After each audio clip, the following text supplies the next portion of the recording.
ಪೌಲನು ತಿಮೋಥೆಯನಿಗೆ ಬರೆದ 2ನೇ ಪತ್ರಿಕೆ 3ನೆಯ ಅಧ್ಯಾಯ. ಆದರೆ ಕಡೆ ದಿವಸಗಳಲ್ಲಿ ಕಠಿಣ ಕಾಲಗಳು ಬರುವವೆಂದು ತಿಳಿದುಕೋ. ಮನುಷ್ಯರು ಸ್ವಾರ್ಥಚಿತ್ತಕರು, ಹಣದಾಸೆಯವರು, ಬಡಾಯಿ ಕೊಚ್ಚುವವರು, ಅಹಂಕಾರಿಗಳು, ದೂಷಕರು, ತಂದೆ ತಾಯಿಗಳಿಗೆ ಅವಿಧೇಯರು, ಉಪಕಾರ ನೆನೆಸದವರು, ದೇವಭಯವಿಲ್ಲದವರು, ಮಮತೆ ಇಲ್ಲದವರು, ಸಮಾಧಾನವಾಗದವರು, ಚಾಡಿ ಹೇಳುವವರು, ದಮೆಯಿಲ್ಲದವರು, ಉಗ್ರತೆಯುಳ್ಳವರು, ಒಳ್ಳೆಯದನ್ನು ಪ್ರೀತಿಸದವರು, ದ್ರೋಹಿಗಳು, ದುಡುಕಿನವರು, ಉಬ್ಬಿಕೊಂಡವರು, ದೇವರನ್ನು ಪ್ರೀತಿಸದೆ ಭೋಗಗಳನ್ನೇ ಪ್ರೀತಿಸುವವರು, ಭಕ್ತಿಯ ವೇಷವಿದ್ದು ಅದರ ಬಲವನ್ನು ಬೇಡುವವರು ಆಗಿರುವರು.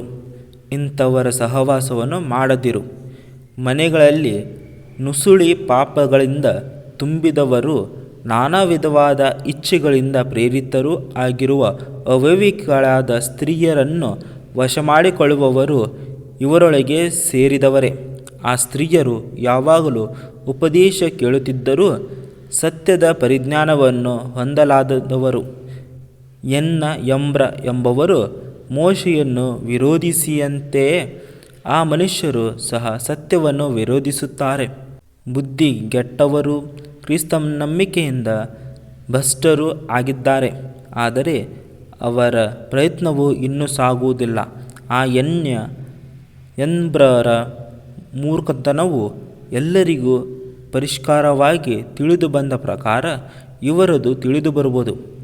ನೀನಾದರೋ ನನ್ನನ್ನು ಅನುಸರಿಸುವವನಾಗಿದ್ದು, ನನ್ನ ಬೋಧನೆ, ನಡತೆ, ಉದ್ದೇಶ, ನಂಬಿಕೆ, ದೀರ್ಘಶಾಂತಿ, ಪ್ರೀತಿ, ಸೈರಣೆ ಇವುಗಳನ್ನು ಅಂತಿಯೋಕ್ಯ, ಇಕೋನ್ಯ, ಲುಸ್ತ್ರ ಎಂಬ ಪಟ್ಟಣಗಳಲ್ಲಿ ನನಗೆ ಸಂಭವಿಸಿದ ಹಿಂಸೆಗಳನ್ನು, ಕಷ್ಟಾನುಭವಗಳನ್ನು ತಿಳಿದವನಾಗಿದ್ದು, ನಾನು ಎಂತೆಂಥ ಹಿಂಸೆಗಳನ್ನು ಸಹಿಸಿಕೊಂಡೆನೋ ಅವೆಲ್ಲವುಗಳೊಂದಿಗೆ ಕರ್ತನು ನನ್ನನ್ನು ಬಿಡಿಸಿದನು.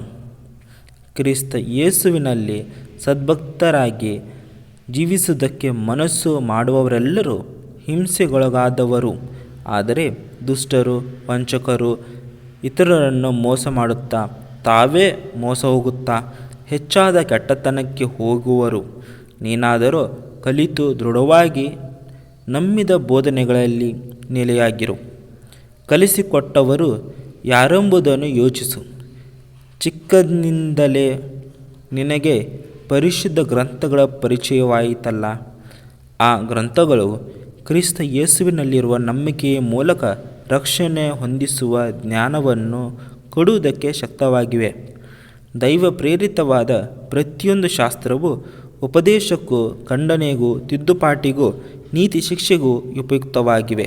ಆದುದರಿಂದ ದೇವರ ಮನುಷ್ಯನು ಪ್ರವೀಣನಾಗಿ ಸಕಲ ಸತ್ಕಾರ್ಯಕ್ಕೆ ಸನ್ನದ್ಧನಾಗುವನು.